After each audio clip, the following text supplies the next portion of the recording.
Hello everyone. Welcome to the channel.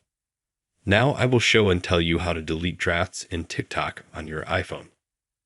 Please watch the video to the end, put likes, write comments, subscribe to the channel. Let's get started.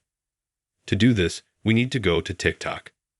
Then, or in the bottom right corner, open your profile.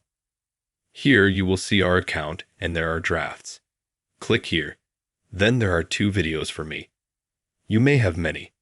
You may have one. You can view it, let's say by clicking C, and then you close it. To delete, you press select in the upper right corner. And here you select 1 draft or 2. And then you press delete, and you press delete. And your drafts will be deleted from TikTok. If you helped and liked this video, then you can subscribe to the channel. Put a like. Thank you all who watched this video to the end. See you later. Goodbye.